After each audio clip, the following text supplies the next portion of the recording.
even when we are not aware. And God, as our distinguished leaders consider the matters before them, I ask that you grant them wisdom. Grant them ears to listen and hearts to receive.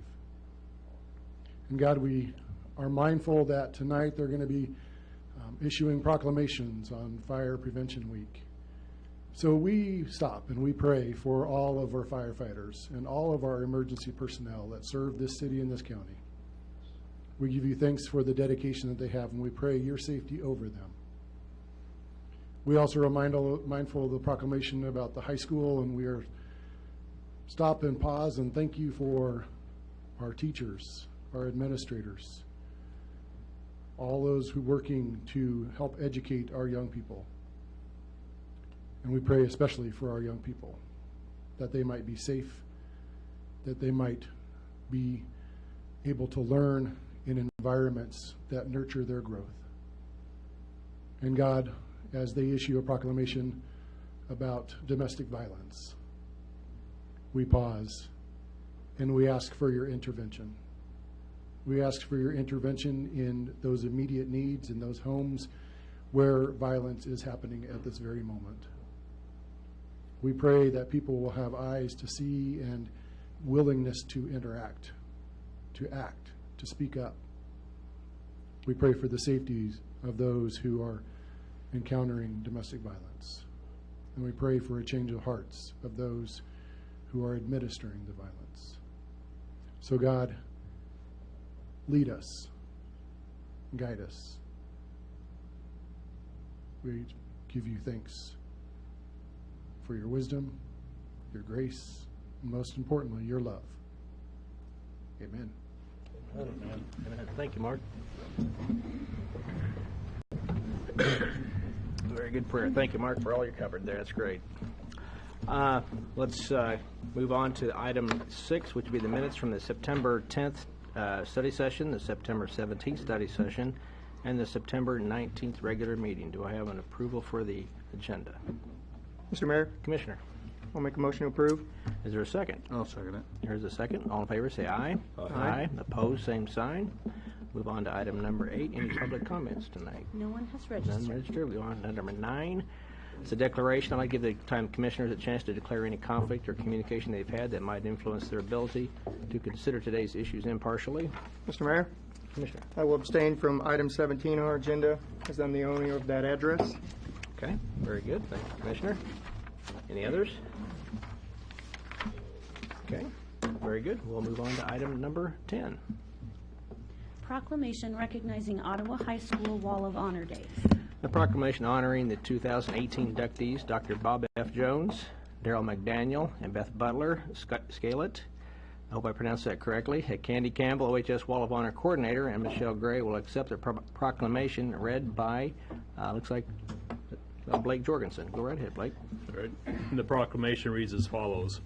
Whereas the Renaissance program of the Ottawa High School created a Wall of Honor in the spring of 1997 to recognize special graduates of Ottawa High School who graduated at least 10 years earlier.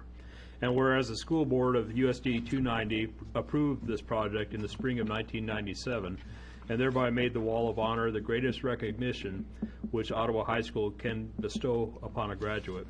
And whereas the 2018 group of inductees includes Dr. Bob F. Jones, the class of 44, Daryl McDaniel, the class of 49, and Beth Butler Scalet, the class of 69.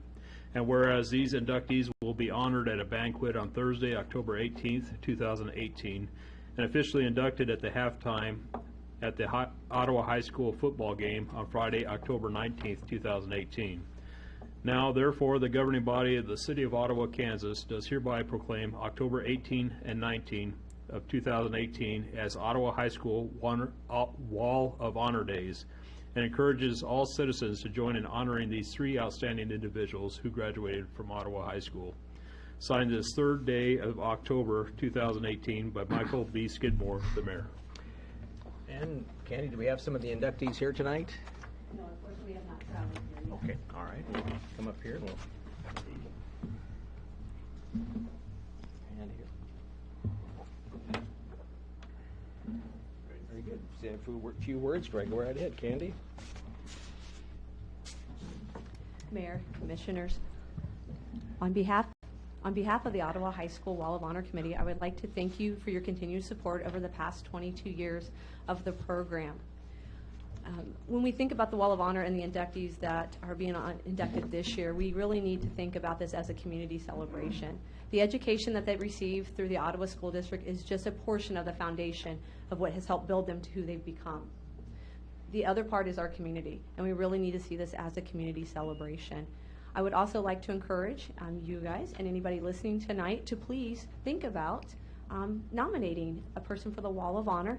The only requirements is that you've been out of high school for the past 10 years, and the nominator or group of nominators, through your supporting documents of the nomination process, we just ask that you demonstrate to the committee how this person has bettered their community and or bettered their profession. And that's all we're really looking for. Nominations are open until April 15th of each year, and then the committee meets in May for the next induction. I would also invite you guys all to the banquet, which is on October 18th, and tickets are on sale until the 9th. Thank you very much for your support once again. Candy, and I'll give you these others for the inductees too, so thank you very much. Well said. Thank you, Candy. And it matters not how many times those graduates were sent to the principal's office, does it? Okay, all right, let's check on that. All right. Move on to item number 11. Proclamation recognizing October as Domestic Violence Awareness Month. Domestic Violence Awareness Month focuses attention on victims of domestic violence and their children and promotes the support of shelters and community programs that serve them. Cassie Myers, the Franklin County Program Coordinator with Willow Domestic Violence Center, will accept the proclamation. That will be read by Commissioner Wygant. Whereas family and relationships are often counted among life's greatest blessings, and tragically, many Kansans' relationships are tarnished by violence and fear. And whereas domestic violence includes verbal, emotional, economic, sexual, and physical abuse, and all forms of abuse can carry long-range physical and mental health implications. And whereas the effects of domestic violence reach far beyond its victims and perpetrators, causing disruption in our schools, places of work and worship, and neighborhoods. And whereas during October of 2018, the Franklin County Domestic Violence Unit and other concerned agencies and groups in Franklin County sponsor and promote Domestic Violence Awareness Month to focus community-wide attention on abused women and their children, and to promote supportive shelters and community programs that serve them. Now, therefore, the governing body of the City of Ottawa, Kansas, does hereby proclaim October 2018 as Domestic Violence Awareness Month, and urges all its citizens to speak out against sexual and domestic violence, to provide support for survivors of this heinous crime, to encourage community leaders to hold offenders accountable, and to make prevention efforts a priority by hosting events, by creating policies at school and work, and by supporting and participating in ongoing programs designed to reduce and eventually eliminate domestic violence as a societal problem. Signed this third day of October 2018, Michael B. Skidmore, Mayor. And Cassie, you want to come forward?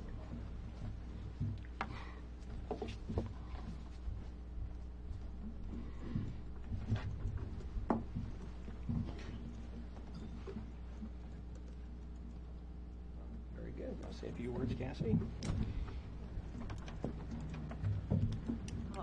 Thank you, Commissioners and Mayor, for taking the time to do this and to bring awareness to our community. I also want to thank you for the funding that you give to the Willow Domestic Violence Center.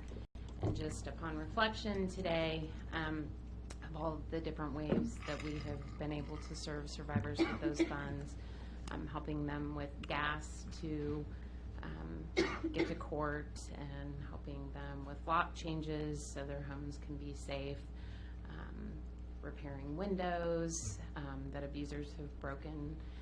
So those are just some of the little things that I was reflective of today. We also have our awareness event on tomorrow, October 4th, from 6 to 9 at Unwind.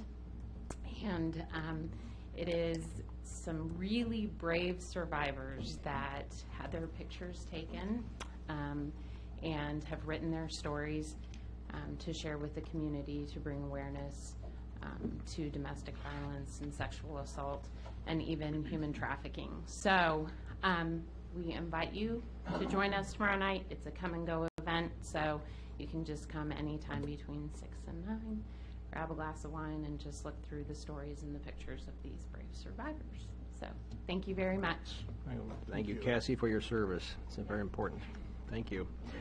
Move on to item number 12. Proclamation recognizing October 7th through 13th, 2018 as Fire Prevention Week. Since 1922, fire departments have actively supported Fire Prevention Week, making it the longest-running public health and safety observance on record. This year's campaign focus is listen, look, and learn. Be aware fire can happen anywhere. Fire Chief Tim Mathias will accept the proclamation read by Commissioner Crowley. And the proclamation reads as follows.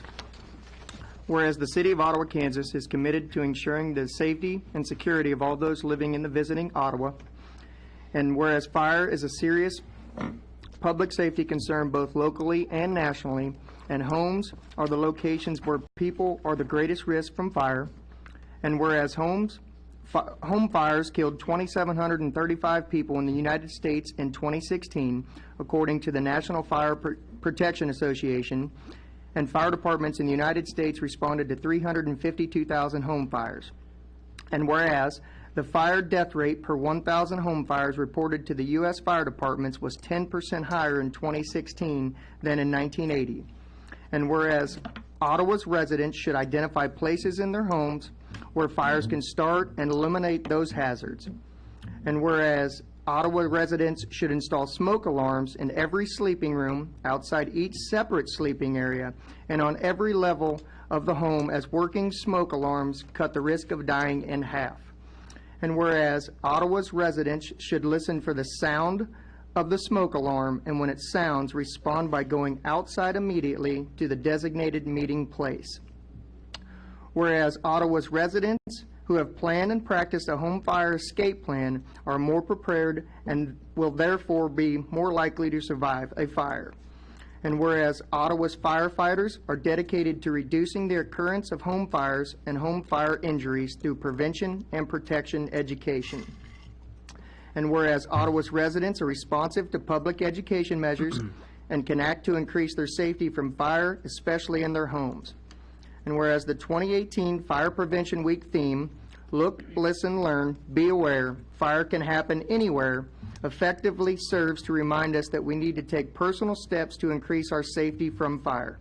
Therefore, Mike Skidmore, Mayor of the City of Ottawa, does hereby proclaim October 7th through the 13th, 2018 as Fire Prevention Week, and urges the people of Ottawa to develop a home fire escape plan with all members of the household and practice it twice a year, and to participate in the many public safety activities and efforts of Ottawa's fire and emergency services during Fire Prevention Week 2018.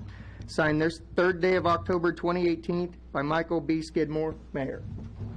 Good, thanks, Aaron. Chief.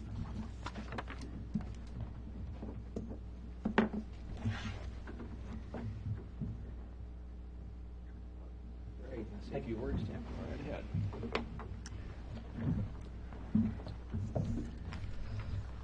Good evening, Mayor and Commissioners. As Commissioner Crowley stated, October 7th through the 13th is National Fire Prevention Week, and it's only 1 week. We provide prevention activities throughout the entire year, but we focus this week in the month of October to our schools.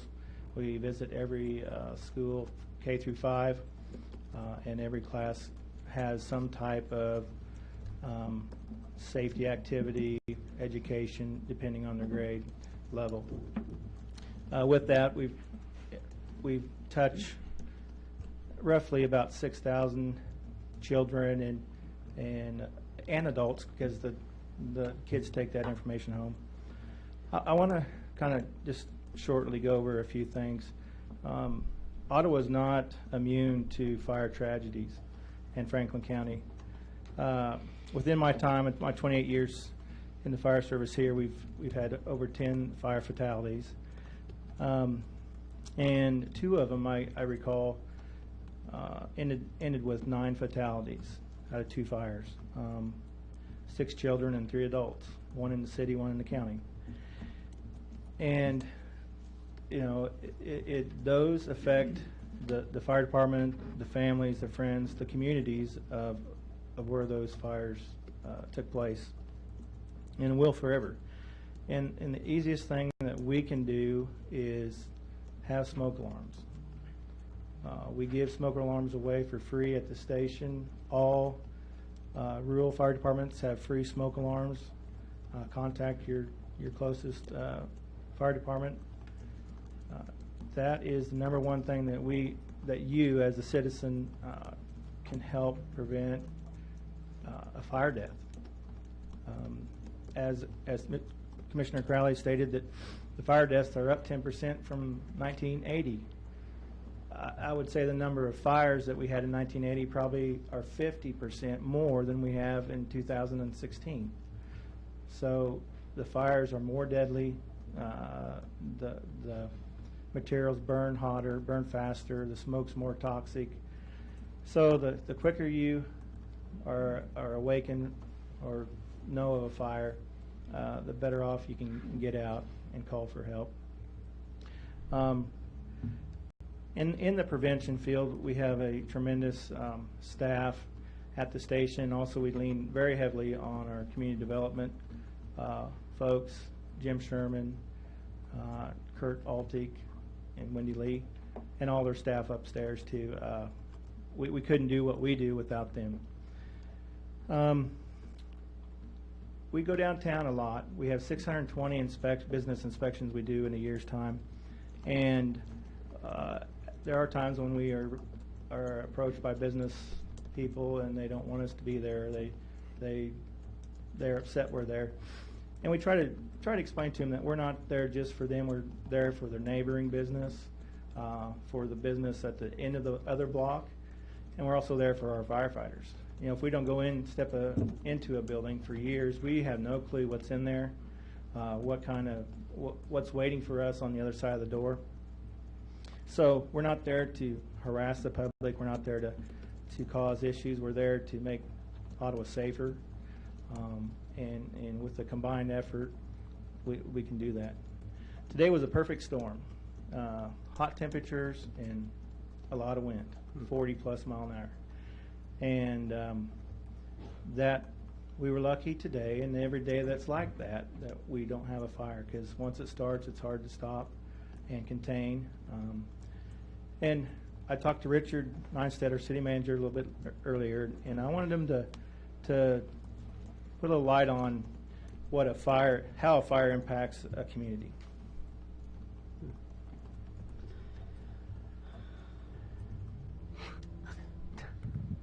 Well,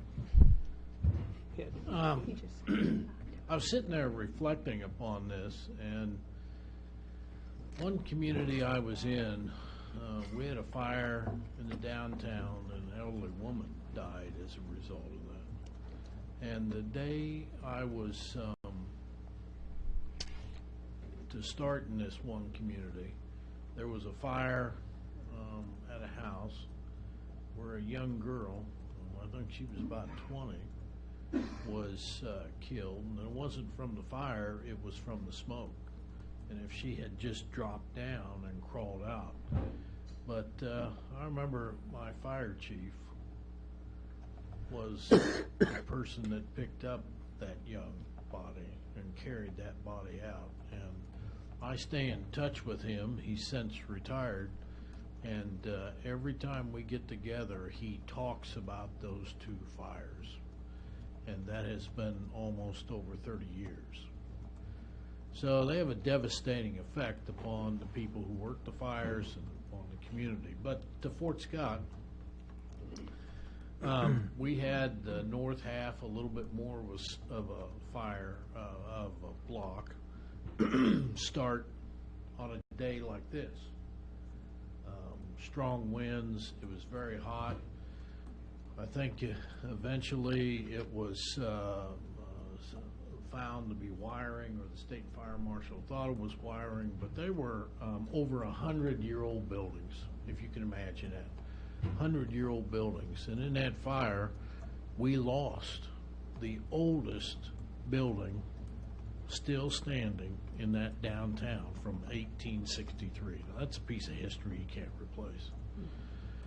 But it's not about the buildings, it's about the people and the community. We took out about a half, 3/4 of the block.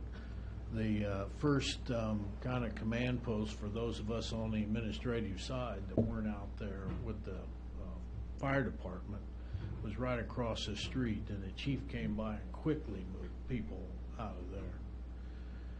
But here's what's important to understand about what we do. And I want to tell you that you can't make, it is virtually impossible to make a building, especially if you're retrofitting, fire-proof. Fires happen. They happen for a lot of reasons.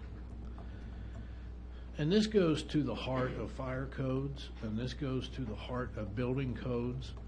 And what we do here, that you oftentimes, some of you work in the trade, so some of you also grumble about it, but you hear from other contractors who grumble about it. But what we do is try to protect lives in the long run.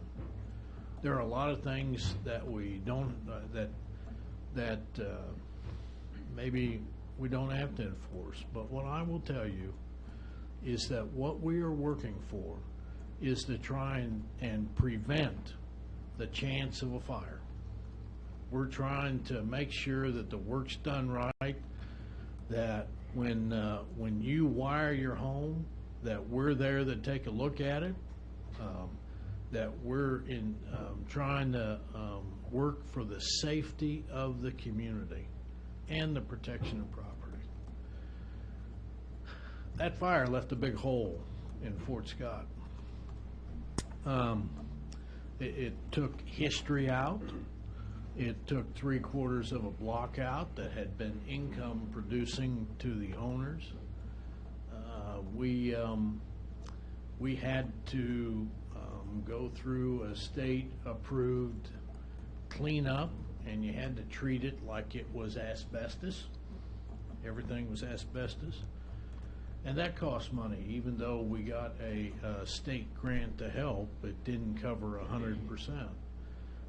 There had been issues with the water. So this water line, which is going in and inconveniencing people in the downtown, is critically important, because that not only upgrades the delivery of water to the buildings, but that also upgrades and helps ensure that we have a proper water supply when and if we need it in the downtown area. So all those things go into it, and you know all too well from having major fires in this community over the years that there's always a cost to the community.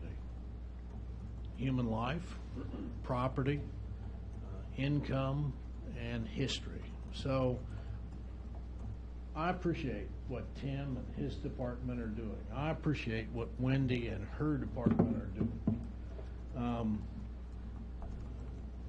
Thank you very much. Tim, good job. Well said, Hey, Richard. that says it about as good as anybody could say it, but I really do appreciate giving us this. You bet, Chief. I might just ask you a question. Oh, I got it. Oh, you got it. Okay, all right. Now you're ready. Okay, Yeah, now now I'm ready. get your position there. Okay.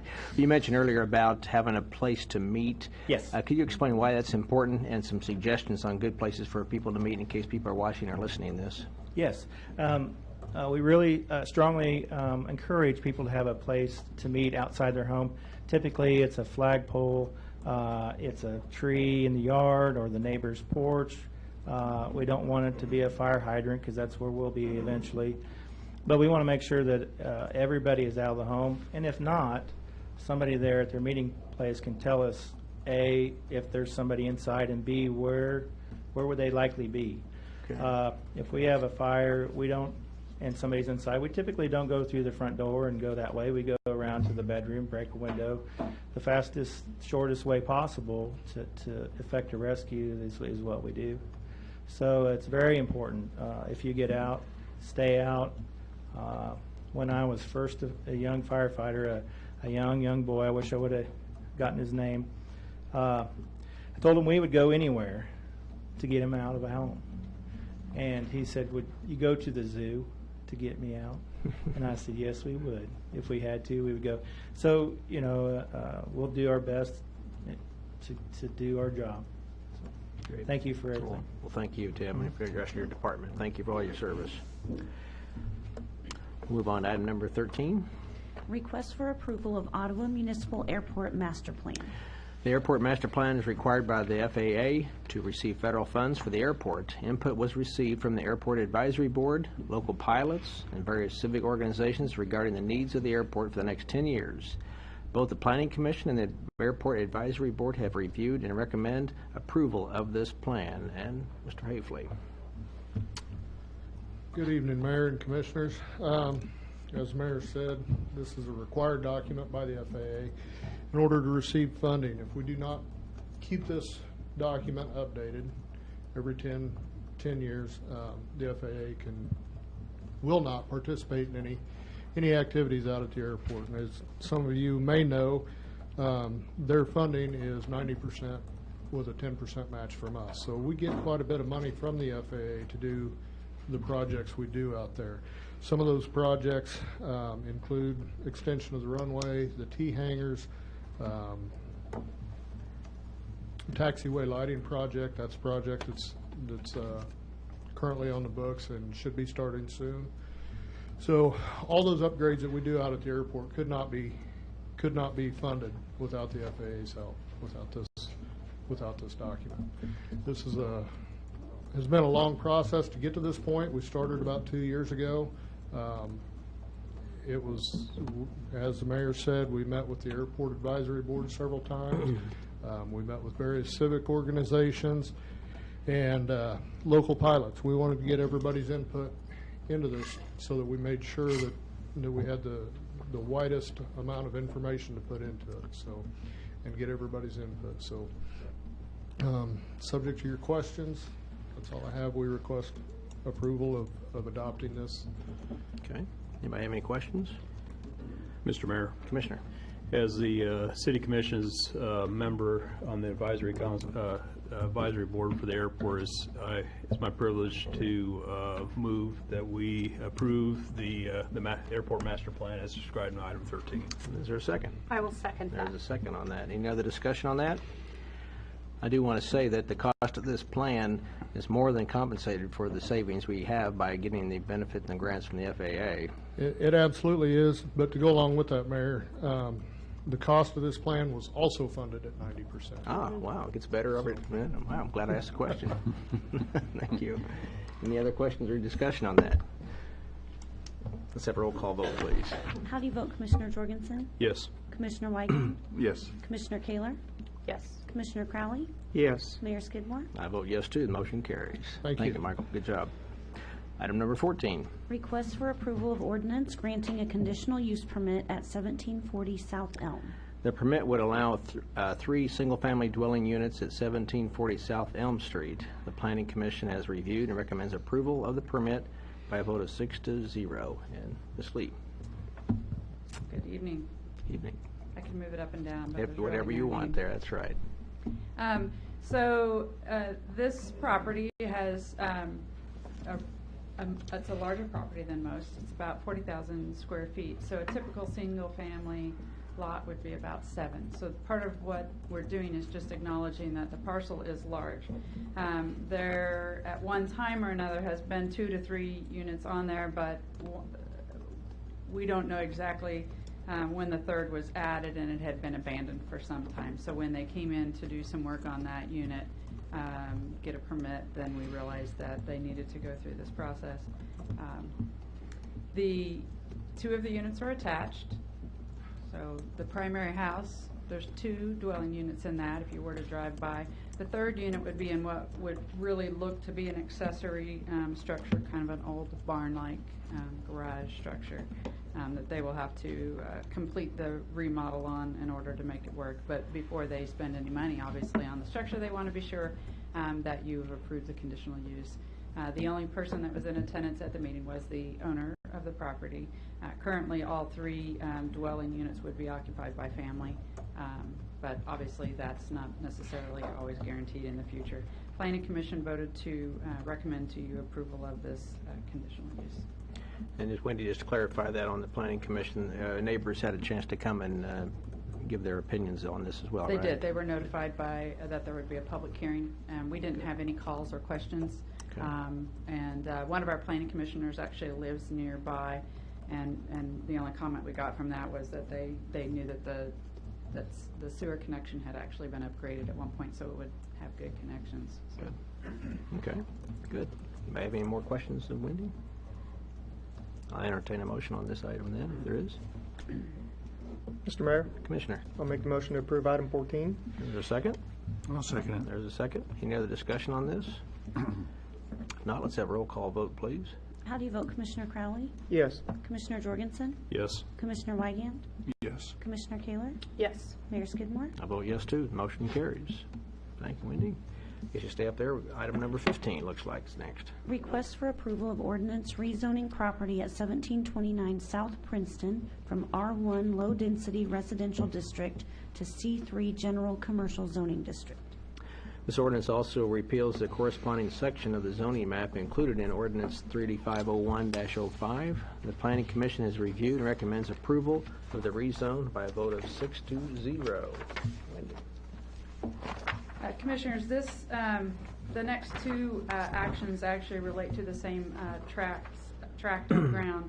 And as I mentioned to you in the study session, I think the map that had been sent to you was incorrect. And so I've provided for you tonight an updated drawing of that parcel. Typically, when you look at an aerial map on the county system, those light yellow lines are the property lines. This property has had a boundary line adjustment, and so now that parcel is as outlined in green. It's a little unusual in size, but part of it has to do with encroachments on other properties, abutting rights of ways, and then, of course, the moved property line. So the first action, number 15, has to do with rezoning. This parcel has some residential to the south, has commercial to the west on a couple of fronts, commercial to the north some multifamily to the north, and then single family to the northeast. However, the land really to the north and northeast really isn't accessible because the road right-of-way is not installed. There's a major drainage channel cutting through this. The property owner was in attendance at the meeting as well as the potential buyer. The property owner's comment was, that I thought was worth passing on to you, was it has some unusual things, this tract. It has a high-pressure gas line that cuts through it. It has a couple storm drainage channels. It's not really suitable, in that property owner's opinion, for residential. And as you know, if you've got a high-pressure gas line running through a parcel, it does make it less suitable for residential development. So the planning staff and planning commission, as you mentioned, recommended approval of the rezone at 1729 Princeton. Wendy, what was this before? It's currently residential. I mean, what was in this property before? The parcel, the area behind the motel, and a little bit of it there beyond where you can kind of see those drives, there was a trailer park there, okay. and some mobile homes, remember that. manufactured homes at one Okay. time as well. But there were actual travel trailers and things in there too. It was short-term and long-term. Okay, wasn't sure. Couldn't remember. Very good. Been some time. Then I guess so. That's why I can't remember. Maybe. Went away All in right. the 90s. Yeah. Any other questions of Wendy? If not, entertain a motion on item number 15. We'll take these one at a time. I so move we approve that recommendation. Okay, second on this? I'll second. There's a second. Any other discussion? Go ahead and have a roll call vote, please. How do you vote, Commissioner Kaler? Yes. Commissioner Crowley? Yes. Commissioner Jorgensen? Yes. Commissioner Wygand? Yes. Mayor Skidmore? I vote yes, too. The motion carries. I'm glad to see we're getting our planning commission active here, huh? A lot of things going on. Item number 16. Request for approval of ordinance for granting a conditional use permit to allow storage units at 1729 South Princeton. And the permit would allow storage units in a C3 General Commercial District. The Planning Commission has reviewed and recommends approval of the permit by a vote of 6-0. Anything to add to that, Wendy? Yes, so on the same tract, they are proposing the storage units. The buyer would then subsequently have to come in and complete a site plan process where we could look at its access, all the other things we typically do, water, utilities, et cetera. It's kind of, again, an unusual parcel, and so having some commercial and other things nearby, it does seem to be fitting to do that. I know there was one other thing I was going to pass on, and it must be late. That's all right. Mr. Mayor, Commissioner, I move to approve the ordinance as described in item 16 of the agenda. is there a second? I'll second. There's a second, okay. Any other discussion on this? How many square foot in these two tracks, and like how many units will be Yes, there? it's about 250,000 square feet. Size. It's very large. About 6 acres. Yes, I think that's about right. They will have to do, obviously, some survey work, too, so that we can see where all those impediments, as I said, to the residential, where they are, because they also will have some impact on this opportunity for development. In fact, one of the reasons we had actually been looking at platting, having them do a plat. We couldn't because there just wasn't enough information yet for us to figure out where appropriate easements need to be. There's some existing things there that need to be in dedicated easements that are currently not. But it's going to be easy to meet all the stormwater. It's significantly large, all so that. yes, Okay. it has some, yeah. We'll hope for some clean water improvements, et cetera. Okay. I assume on the Planning Commission hearing, the neighbors were informed as well, and they had any comments? Yes. They were Yes, all- both of those items require hearing notice, and the neighbors were all informed. It appears that the trees provide a barrier to some of the residential houses. It does, that we're and seeing the there. property owner to the south is the property owner selling this, so they were, yeah, not concerned apparently. Very good, There okay. hasn't been a permit applied for, you said, right? No, they have So to you go have- through a site plan process. Do you have any idea of maybe any kind of start time? No, because Okay. it'll I take a little figured. while. Oh shoot, I remembered what I wanted to, I know, I was just gonna go back and say, when we talked about how long it'd been since the travel trailer, that's part of what supports the rezone and conditional use, because there's been no use on it in over 20 years, and that is not to anyone's advantage. Okay, good. Any other questions? All right, I guess we'll go on to vote, please. Roll call, please. How do you vote, Commissioner Wygand? Yes. Commissioner Kaler? Yes. Commissioner Crowley? Yes. Commissioner Jorgensen? Yes. Mayor Skidmore? I vote yes, too. The motion carries. Thanks. Item number 17. Recommendation by Neighborhood Revitalization Committee to add one residential structure to the program. The property recommended is located at 518 West 2nd Street. All properties are within the established neighborhood revitalization district. Wendy? As you know, there's a committee that's comprised of one city commissioner, one school board member, and one county commissioner, and the committee reviewed this condition. It met the thresholds as far as staff's review of it, and so the recommendation is to you to go ahead and approve. Anytime there's a neighborhood revitalization, until it's complete, we don't know for sure. However, this is an extensive remodel, and I have no doubt that it's going to meet the threshold of improving the property. So it would be a rental, and so we've put the schedule here for you about the rebate that would be available upon payment of taxes each year. Very good. Any other questions on this one? If not, I entertain a motion. Mr. Mayor, Commissioner. I move that we approve the item number 17, which is the neighborhood revitalization of 518 West 2nd. Very good. Is there a second? I'll second it. There is a second. Any other discussion on this? If not, let's have a roll call vote on that too, please. How do you vote, Commissioner Jorgensen? Yes. Commissioner Wygand? Yes. Commissioner Kaler? Yes. Commissioner Crowley? Abstain? Mayor Skidmore? And I vote yes, the motion carries. Thank you. Move on to item number 18. A resolution to waive the statutory requirement to use generally accepted accounting principles, GAAP-based accounting for fiscal year 2018. Resolution authorizing the City of Ottawa, Kansas to request the Director of Accounts and Reports to waive the statutory requirement to use GAAP based on accounting as for the reporting fiscal year 2018. And Betty, and feel free to adjust the podium as well. I may or may not need to do that. It feels pretty good. So I Okay. feel great. Well, Thank all you. right. Good evening, Commissioners and Mayor. Before us tonight, we have a resolution requesting the waiver of a waiver allowing us to request the waiver for accepting or not accepting the generally accepted accounting principles of GAAP. We would like that to be waived because of the fact that the City of Ottawa uses a cash basis for accounting, and we do not use a accrual basis for accounting. The state has put into place for communities much like the City of Ottawa to ask to have this law waived so that we are not in violation. This is a common practice. We come to you on each year with this. It's nothing new to you, but we again do need your acceptance or your approval of this resolution. This is something we need to do each year. We can't do it 10 years at a time, I guess, right? Yeah, we Okay, cannot save you do the it by a hassle, but 10-year okay. process. Well, good to see you anyway. Come up, so glad to have you up. Motion on this item number 18. Mr. Mayor, Commissioner. I'll make the motion to approve item 18. All right, second on that. I'll second. There's a second. Any other discussion? Let's have a roll call vote on that too, please. How do you vote, Commissioner Crowley? Yes. Commissioner Jorgensen? Yes. Commissioner Weigand? Yes. Commissioner Kaler? Yes. Mayor Skidmore? I vote yes too. The motion carries. Very good. Move on to item number 19. Request for approval to award bid for purchase of camera van.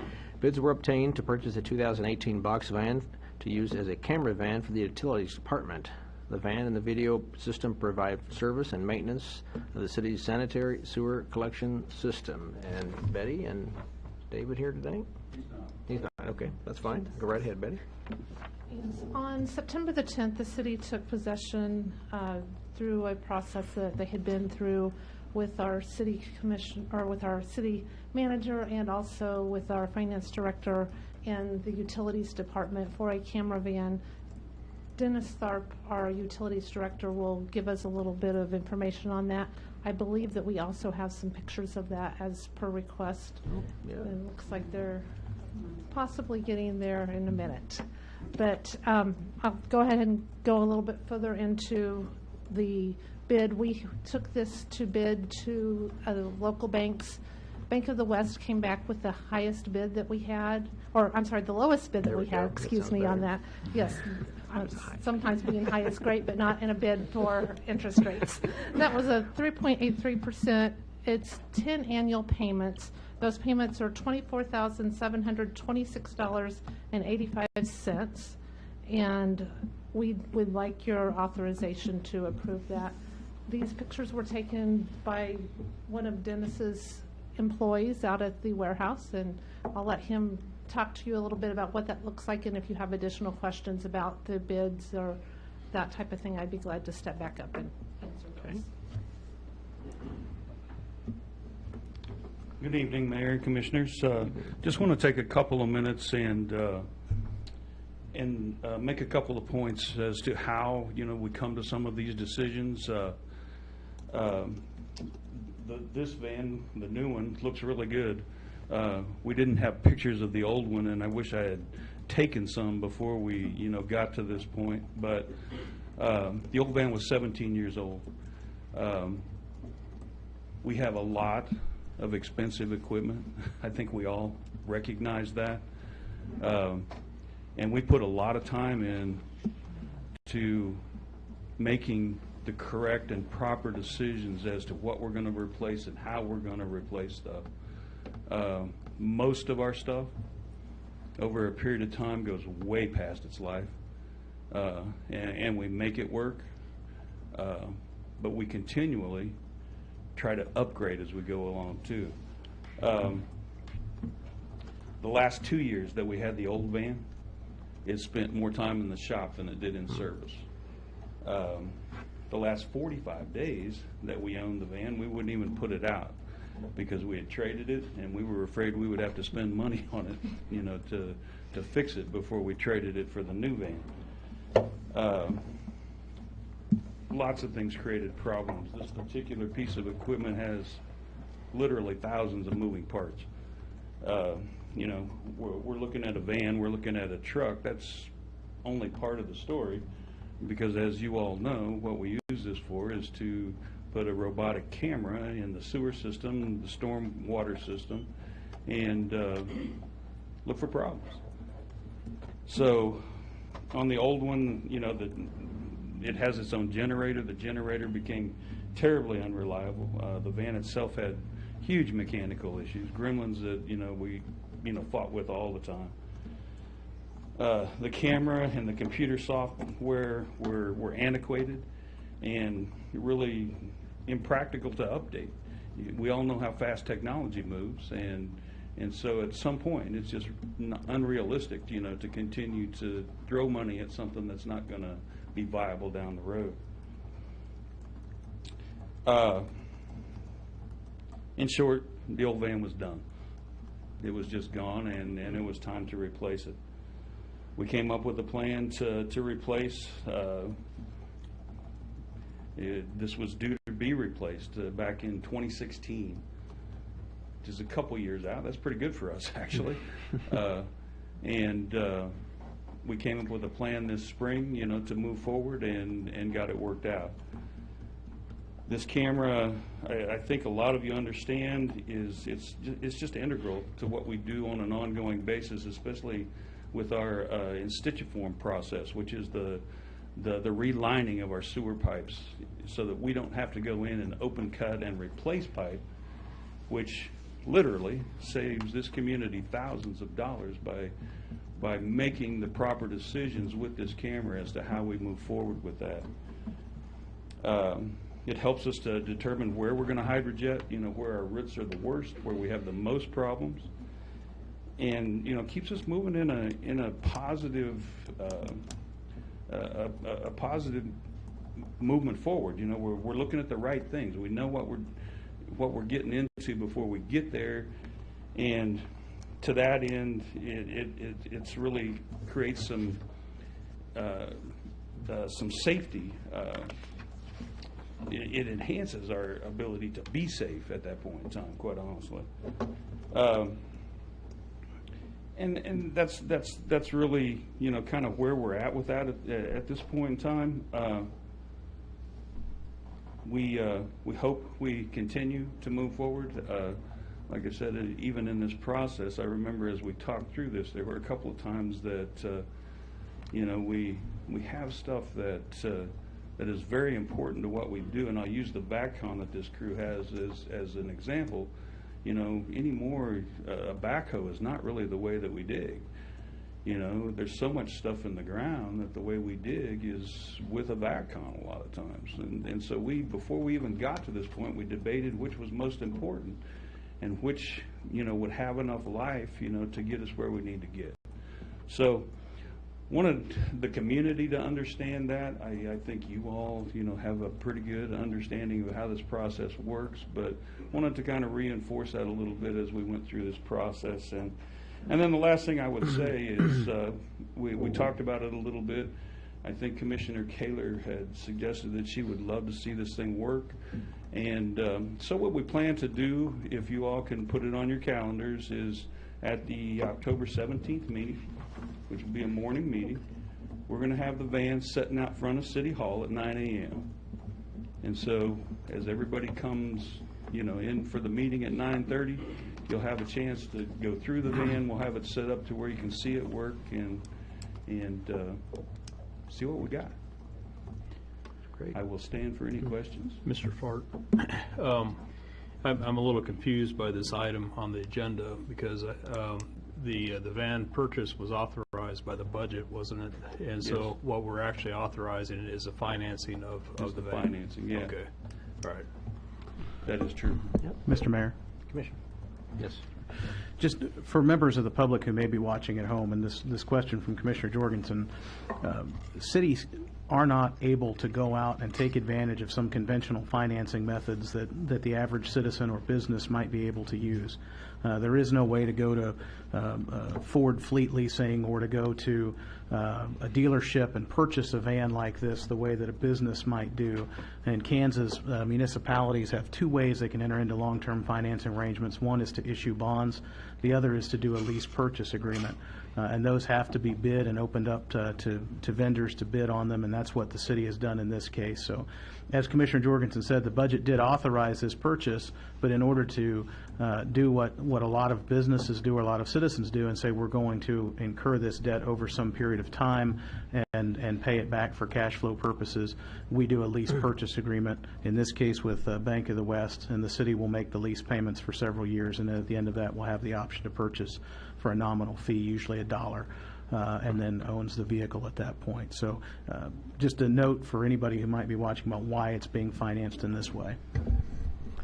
And Dennis, I'm guessing most of the cost of that van is on the inside, not the outside, right? Absolutely. That's what there I is said. very new Equipment. and very real technology on the inside of that van, yes. And I guess when we look at preventative maintenance versus reactive maintenance, having to dig up lines because there's been an issue with some tree roots, and if we're going to promote ourselves as a tree city, we're going to have tree roots as a caveat on this kind of thing. And So we have lots of them. lots of them, that's right. Now, again, this is just mainly sewer lines in the streets, not necessarily going up to people's residences, is that right? Not for the most part. We do can't. spend some time at connections. Okay. You know, and this kind of technology, actually, you can look a ways up a line.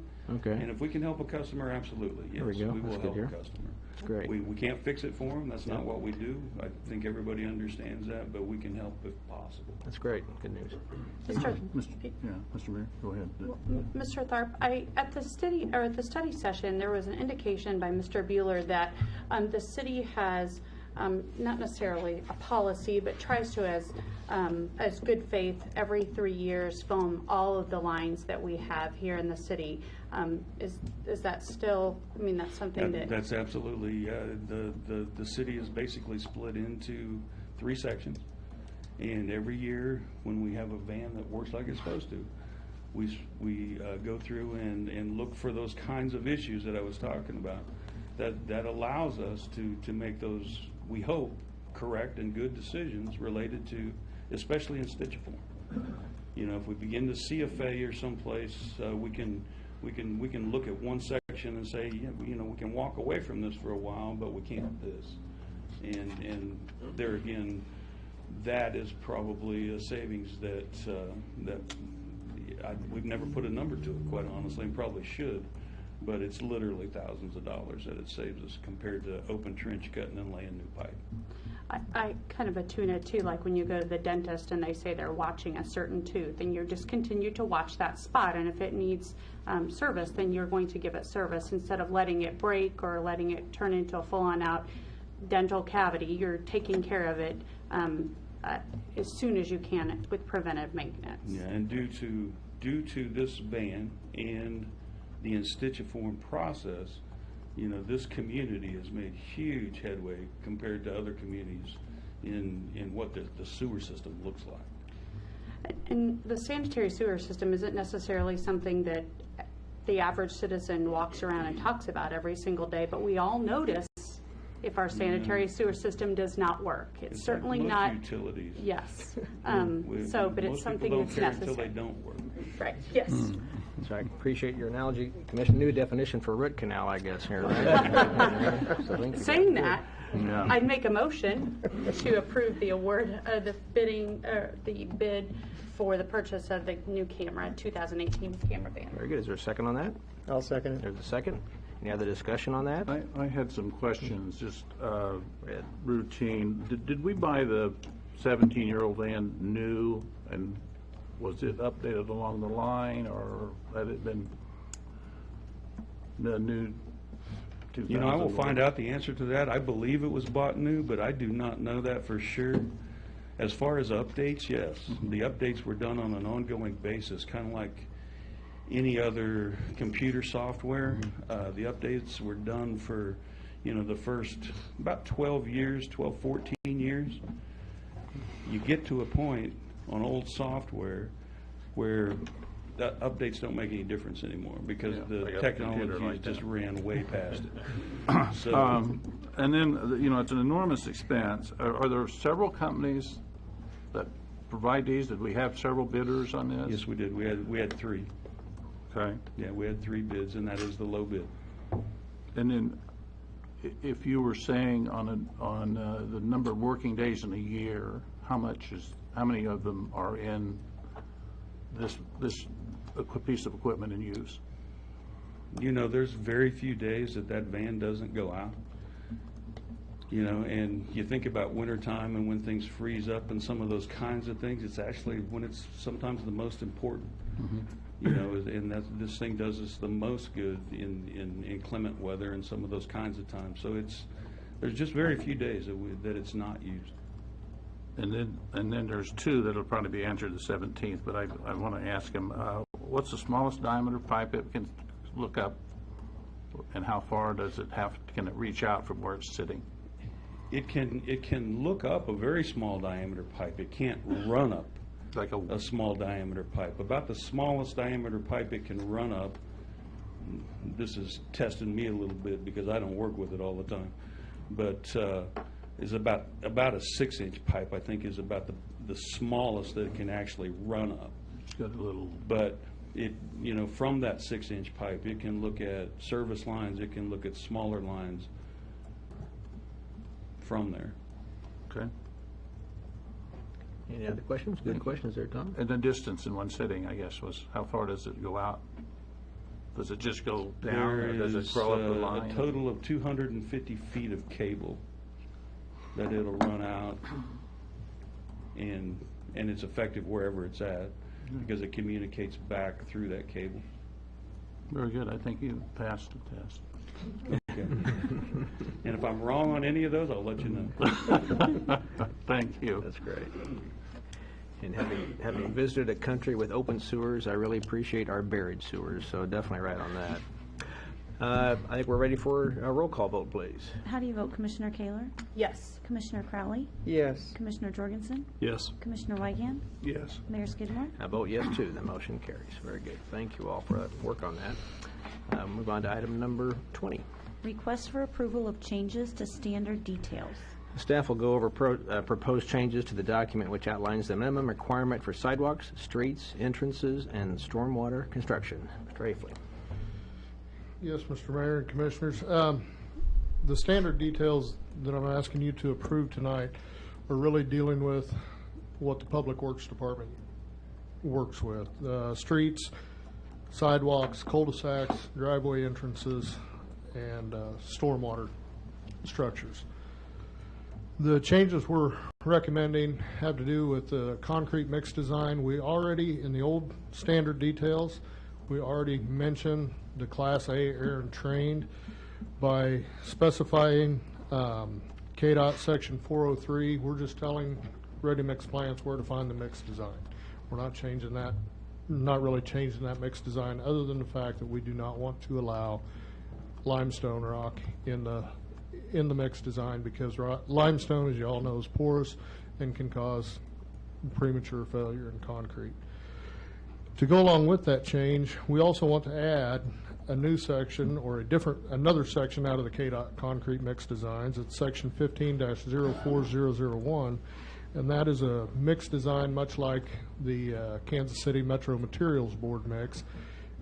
It has a lot more hard aggregate in it, and we do get contractors from time to time from the KC Metro area that are used to using that type of mix, and it's a good mix. There's nothing wrong with it. So information and entertainment in East Central Kansas. KOFO K279CS Ottawa, where keeping you informed comes first. Update is on the entrances and cul-de-sacs. Currently, the sidewalk, where we require a sidewalk on one side of the street, where there's a cul-de-sac at the end of the street, we allow the sidewalk to end at the beginning of the cul-de-sac. We now want to take that we now want to take that sidewalk all the way around the cul-de-sac and terminate it at the end of the cul-de-sac. The reason for this is we've had several instances where the design, the placement of the cul-de-sac and the placement of the houses on the cul-de-sac have made it very difficult to terminate that sidewalk at the beginning because they wanted to put the driveway right there at the beginning of the cul-de-sac. So it makes sense to have that change.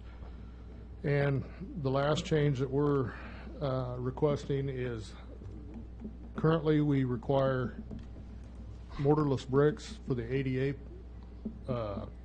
warning pads, and there's now a wide use of composite ADA detectable warning pads. They're easier to put in, they're easier to replace, and there's not, when you figure time, labor, and all that, there's not that much difference in the cost. Very good. Anybody have any questions on this? I've got a couple. What is the difference in the cost of the mixes between the non-limestone and what you're requiring? Do you know? Minimal. There's pretty much the same. Pretty much the same. Is the non-limestone mix less likely to deteriorate if salt Yes. is used for de-icing? Yeah. If what now? If you use the salt for de-icing the sidewalk, is it less likely to deteriorate that Yes. way because of the other? Yes, it is less likely. There's still the cement mix, or the amount of cement in with the exception of the KCMMB mix. The cement content in the Class A and trained is the same. So you still get the 4,000 pound compressive strength. And the KCMMB mix is still a 4,000 pound compressive strength concrete mix. So, but you don't get the moisture penetration. but you don't get the on that. moisture back into it. So it lasts longer is the whole idea, right? That's the theory behind it. Yes. Good. Okay. Any other questions? Thank you. If not, entertain a motion on item number 20. Mr. Mayor, Commissioner. I move that we approve item 20 as listed in the agenda. Second? Second. All right, second. Any other discussion? Except for roll call vote, please. How do you vote, Commissioner Wygant? Yes. Commissioner Kaler? Yes. Commissioner Crowley? Yes. Commissioner Jorgensen? Yes. Mayor Skidmore? I vote yes too. The motion carries. So Thank you. Michael. Item number 21. Request for approval of resolution to adopt Development Procedure Policy Manual. This manual clarifies and condenses the current policies and requirements of development within the city. Development Review Committee has reviewed and recommends approval of the manual. And Wendy. Good evening again. So the Development Review Committee, that's comprised of most of the directors of the city, along with the city manager, and then some of the superintendents as well. That committee represents enough of the organization to be sure that when we're looking at a project, we're looking at it holistically. So we aren't just looking at public works and community development standards. We're making sure that the utilities, et cetera, are all manageable and work best for everyone involved. That group then is responsible for a number of different municipal code sections, the zoning ordinance, a bunch of different standards. This policy manual is called the Development Procedure Policy Manual. It is essentially a summation of all of those things so that if you're a developer, you can download this document and then be referenced to all of the other places where the real detail can be found. It might be a municipal code section, it might be the zoning or the subdivision regulations, it could be the standard detail set regulations that you just talked about with Mike. And so we do that so that people can understand sort of the process that they're going to follow whenever a certain kind of activity takes place and what of those things can be overlapped. It talks a little bit about incentives. So it's kind of a broad document intended to help people who are not used to doing business here understand our policies and practices. This manual was reviewed, we began reviewing it about a year and a half ago, and then we put it kind of on the shelf at the time because we were waiting to see what would happen with the stormwater regulations. And once those were completed and adopted by this body, then we were prepared to bring in the standard details and this policy manual.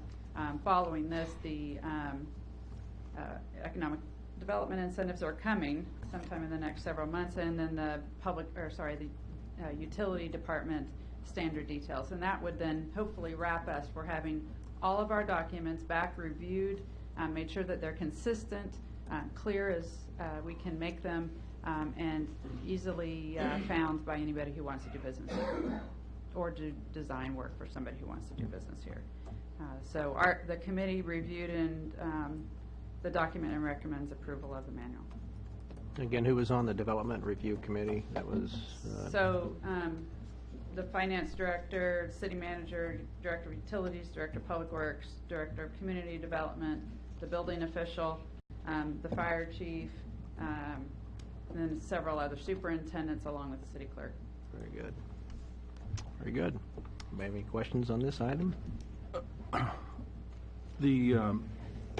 And we saw the document the other day at the study session, but I don't recall, in each one of those boxes on those flow charts, is there a time frame on, like, between the time you ask and when you go to the different approval processes, and how that's determined, so somebody can look at it and see how far they are from actually getting to move dirt or to build? I don't know that you can look at the boxes and see that, but if you read into the agreement or go to the site selected reference, you could. So for example, if you were doing a site plan process within this book, this manual, it says that we'll return those comments. So if you submit today, 2 weeks from today, we'll give you back a review. Then you have to make your changes and submit it back to us. The reason we can't say that 60 days from now you can be in front of any governing body is because sometimes your resubmittal might take a day, and then I've had projects that have waited 3-4 months before resubmitting. And so we don't timeline it out all the way, but if somebody tells me what they're trying to do, we'll back it all the way in through and say, okay, here's each of your deadlines. If your consultants can meet the deadlines, we'll do our best to meet ours. Okay. We can predict ours better than we can predict theirs. Do we know that we are not placing more burden on a developer than other cities around us, the Baldwins, the Gardners? Every time we've done the challenge of money or time, we beat them as far as time and money and requirements. Because generally speaking, once you hit Douglas County or Johnson County, the length of time it takes to go through each stage is quite a bit longer than us. And because we do kind of a simultaneous review with all of us, some of those jurisdictions do it one by one. Mm-hmm. But they also have reviews that are, they may be with one particular department for 30 or 60 days. And then there was just one other comment. You've done it on some other things, like different in zoning. When we updated some manuals, we'd see the marked up copy, and we'd approve those changes and be able to compare them to the other previous document. Mm-hmm. We didn't get to see that here, and I think that would have been important to know what we're adding, subtracting, smoothing, complicating, and those kind of things. Version, and we looked at it. That. So I appreciate that. We probably should have, if you'd asked me Monday, I would have brought you one tonight. Okay. But we did keep a marked up version. Part of what really changed was because we added so much language with the stormwater. It was completely new, and we relocated, particularly in some of the utility sections, as I recall, we relocated sections to try and make it more readable. But we do have a version. We do keep, every time we do a document, a markup version. But we just kept looking at it, and then at one point went, all right, we just need to give you a clean version. So. Well, I do believe it's a really valuable and important document to have, so that you know it's in writing, you got it, you know the process, and you can. It's just really important. That's all I have to say. And just, we really try not to create new law here. I want to make sure we're all clear. This is just reflecting what's found in a lot of other documents so that it's more concise. Very good. Well said. Any other questions? I entertain a motion. Item number 21. I will move that we approve approve the resolution to adopt the Development Procedure Policy Manual. Okay. Is there a second? I'll second. There's a second. Any other discussion on this? Let's have a roll call vote then, please. How do you vote, Commissioner Jorgensen? Yes. Commissioner Weigand? Yes. Commissioner Kaler? Yes. Commissioner Crowley? Yes. Mayor Skidmore? I'll vote yes too. That motion carries. Thank you, Wendy. Item number 22. Request for approval of ordinance for adoption of impact fee policy. The city has used impact fees for many years, but has not had a policy determining how they are established, amended, or removed. This policy declares the governing body's position on impact fees and enables proactive responses to property owners or developers. Wendy. I think actually City Attorney Oh. Finch is going to cover it. He Council. wasn't here Monday, so we'll hope we say the same thing. All right. I think we probably will. Commissioners, there's really two ways that you can assess the cost of improvements across an area geographically. One of those is to use a benefit district or what's called a special benefit district. Think about the coves when we talk about a special benefit district, and so the result is a special assessment, which basically goes against the taxes on the property and is to be charged and made in routine payments in a period between 10 and 20 years. Then there's impact fees, and impact fees are not a creature of statute. Cities have, through the years, developed impact fees on their own under their constitutional home rule authority, and this is a little more of an informal way to make an assessment against a geographical district to add an improvement. And we have several of them around the community. The one that you've touched on most recently is Lakeside, out on 17th Street, in which we sold off a number of lots and said, hey, if you were willing to buy this lot and make a housing start within the next 12 months, we will waive part of the impact fee. So this ordinance is an attempt to clarify and kind of harmonize the different ways impact fees have been done throughout the city over the years and give us a consistent standard going forward and specify how we will in the future waive those if they're to be waived or modify them if they're to be modified and charge interest on those if they're unpaid. We have certain areas where the impact fees have been allowed to languish for over a decade without any progress being made on those payments. Sometimes that's what you want. Sometimes you put utilities in the ground in the hopes that an area will develop in the future and you're just waiting for that development to happen. But sometimes those things go on and they become an impediment to development in and of themselves, and you want to have some flexibility. So this ordinance is an attempt to give you kind of a set standard and then some flexibility in the future so you can use these impact fees in the way that the governing body deems most appropriate. I'll stand for any questions.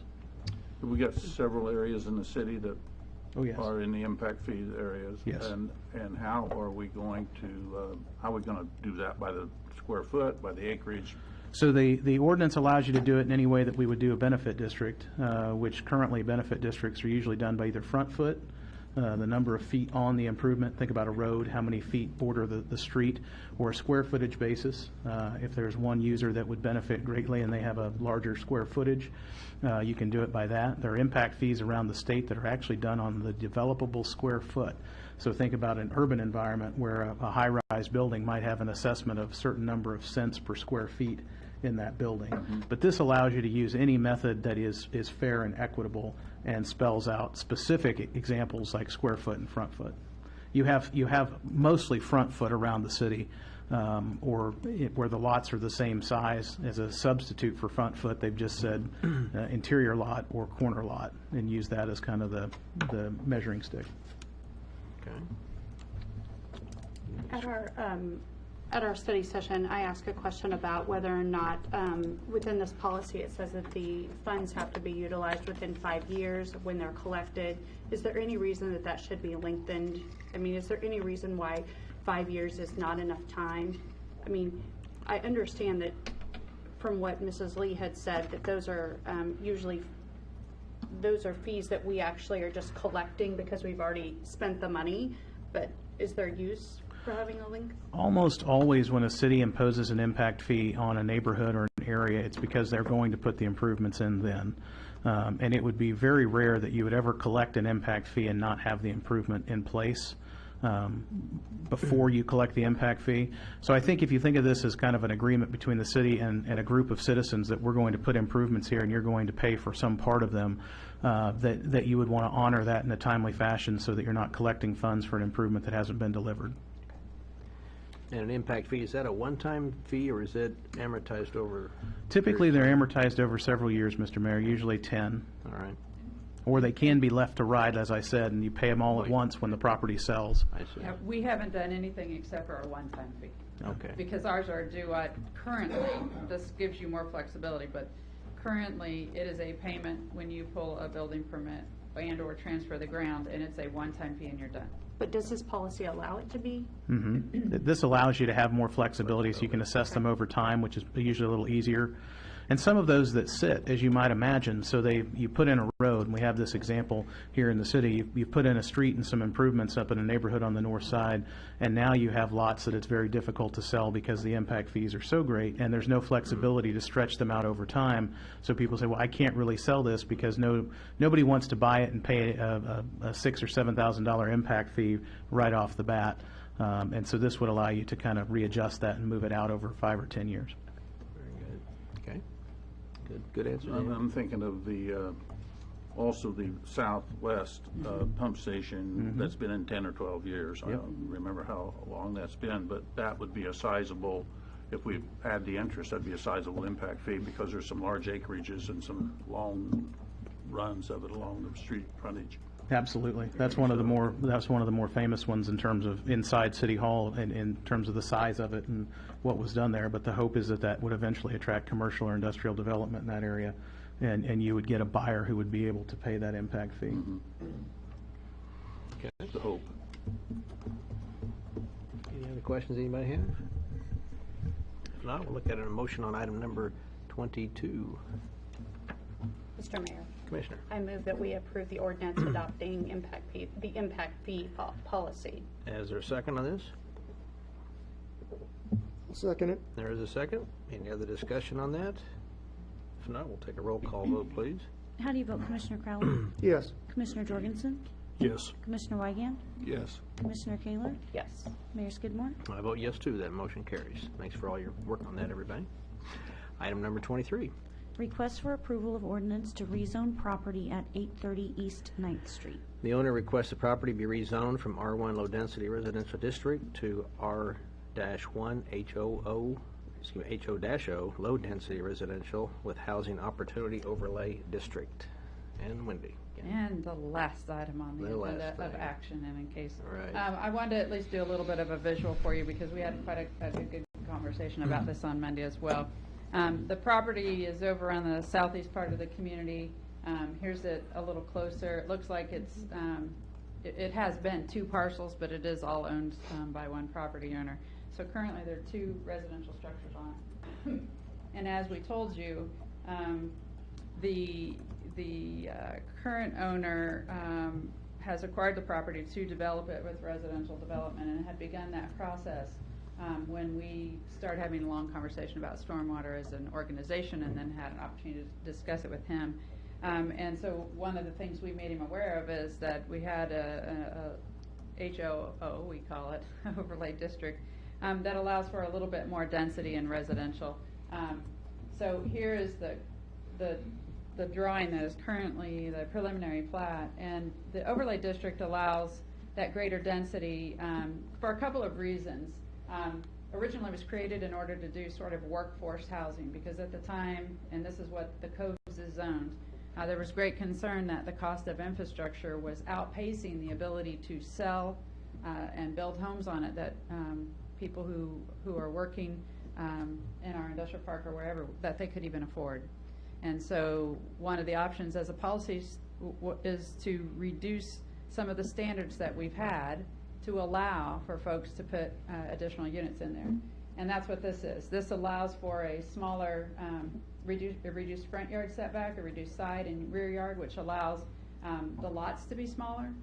And that then means that you can, and they achieved a couple lots. It's not a great deal on a parcel this size, but if you were to spread it out on a lot of acreage, it could really, really change the number of units.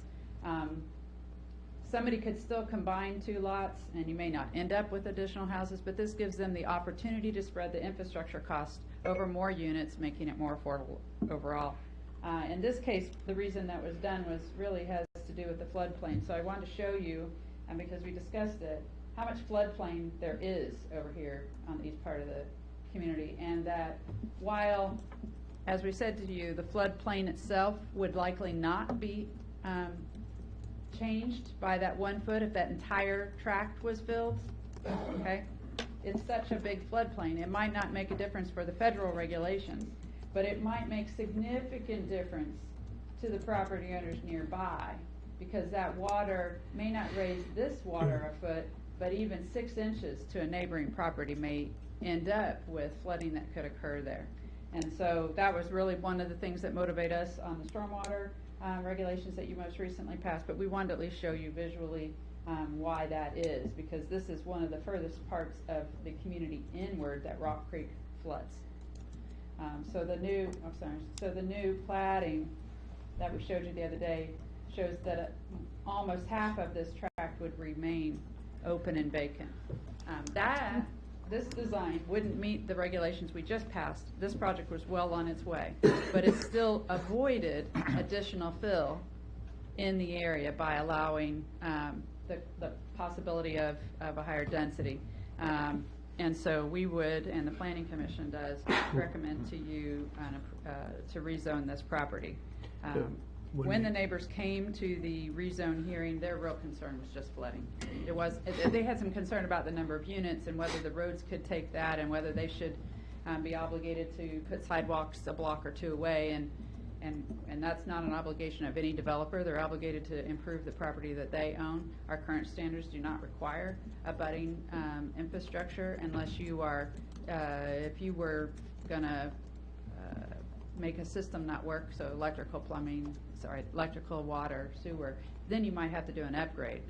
But you're not required to improve other people's property, or they benefit from your development, unless they're directly abutting. And since the discussion we had on Monday was 10th Street, there was a question about that because that's a chip seal street. This development is not using 10th Street for access. It is using Cherry Street, and then the street that would be proposed would come from 9th, which is a collector street. Wendy, you indicated that it's a higher density, and I can't read the dimensions on these lots. What is a typical lot? Well, a typical lot requires a 50-foot frontage and then a 75 on the corner. And what is or 70. I think they're 45 or 42. It's not a great big difference if you were driving by, but it is. And the depth is? I think the rear yard goes from a 25 to a 20. I didn't bring the plat back down. How deep is it? Well, it doesn't specify how deep it has to be. It just says that the front and rear can be reduced. Okay. So instead of a 25 and a 25, I think it's 20 and 20 or 20 and 15. Okay. So it would be a reduction of about 10 feet. Okay, from front to back. We don't have a minimum depth. These lots. On this drawing. Oh, what is it? Yeah. Okay, I thought you were asking me what the overlay says. Yeah. I think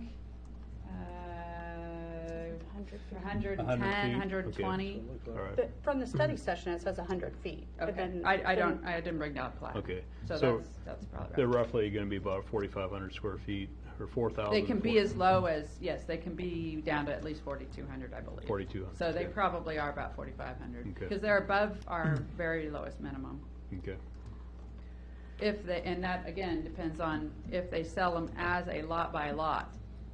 As I pointed out on Monday, you could sell, or at least with the Planning Commission, someone could buy lot 1 and half of lot 3 or half of lot 2, however they are, if they're adjacent numbering, because you're not required to have a lot number be your property line, a lot line be your property line. So when you the water issue there, will that be a pass-through, or will it be every kind of a detention pond with a slow release? Oh, no, that is the flood. We So will there'd be encourage them to do, it will just just let- store. It will flood, it will flow away from them. Okay. And then it will back up when Rock Creek floods. Okay. So it's not their water, it's the entire system on the east side backing up onto this track. Okay, I got you. But as we talked Monday, we are adding quicker runoff due to the concrete and the roofs and everything. And I assume this has been all engineered and it's Yes. past all that. And the water flows from the north to the southeast, and does it? It flows Downhill. east, and it happens to be down to the corner of 10th and Borough. And does it go over the street there, or is there enough channel to get it under the street? No, the development itself, Or is it the street flood? there's a in the channel all floodplain? along here. You can see where the lines are all closer together. There's a channel there that serves everything to its west.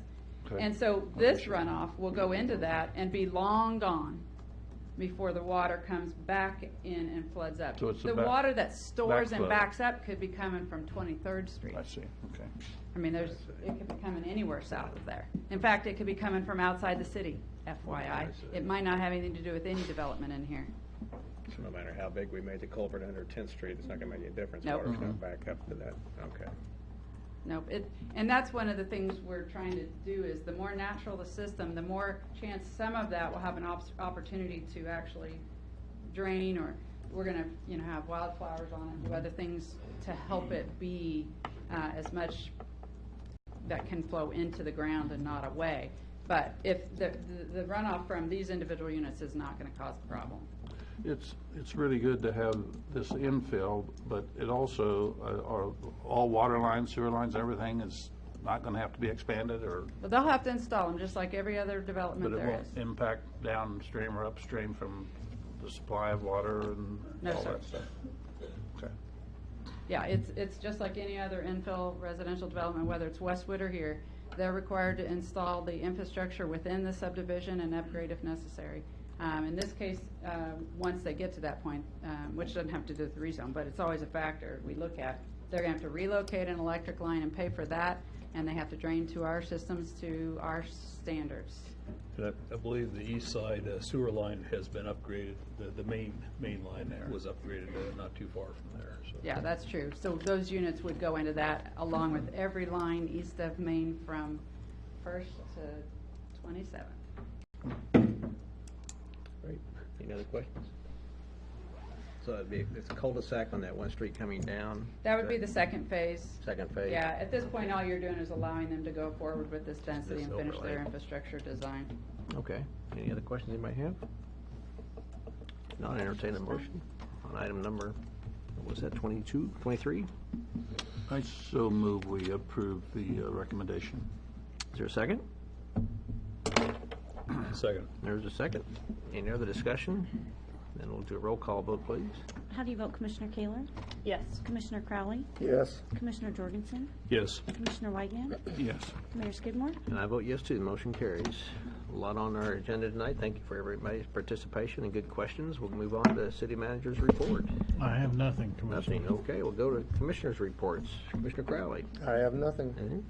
Not this time. Jorgensen? None this evening. No report. Nothing there? Okay. I really don't have anything either for mayor's report, but we do want to just say the announcements. We do have the LKM annual conference this weekend in Topeka. Some of us will be attending that. We also have our study session's been canceled on the 8th, and the open house at the fire station, that's from 2 to 4 on the 14th. Is that correct? Great. And you're serving treats? Great, great. You get a crowd now. All right. So nothing else to bring before the study session? Oh, I do want to say this, too. The COF wrote us a nice note. All of us at COF Training Services Inc. are sending a big thank you to all the city employees who helped make our 50th anniversary Fun Festival at Forest Park a success. We so appreciate your attention to ensuring that we had electricity, trash cans, and a clean and pleasant venue, along with the many other ways you partner with our community. So COF appreciated their 50th anniversary. Thank you all the city employees that worked hard to make that happen. So nothing else before the city commission tonight. We are adjourned. You've been listening to the Ottawa City Commission meeting on KOFO. This broadcast has been brought to you by Ryan Henningsen with Edward Jones at 502 South Cedar in Ottawa. We now return to our regular scheduled programming on KOFO 1220 and 103.7 FM. A home comfort evaluation is just a phone call away, 785-242-9273, to make sure your home stays comfortable all year long. Adamson Brothers, maintaining your comfort for over 30 years. Tonight, a 50% chance of showers and thunderstorms, mainly after 10 this evening, overcast with a low of 56. Tomorrow, a 60% chance of showers with thunderstorms possible after 1 tomorrow afternoon, overcast the high 59. Tomorrow night, a 40% chance of showers and thunderstorms, overcast, the low 57. To end your work week on Friday, a 30% chance of showers and thunderstorms, overcast, the high 84. For your gridiron matches on Friday night, a 90% chance of showers and thunderstorms, then showers and possibly a thunderstorm after 1. Saturday morning, overcast, the low 57. 12:20.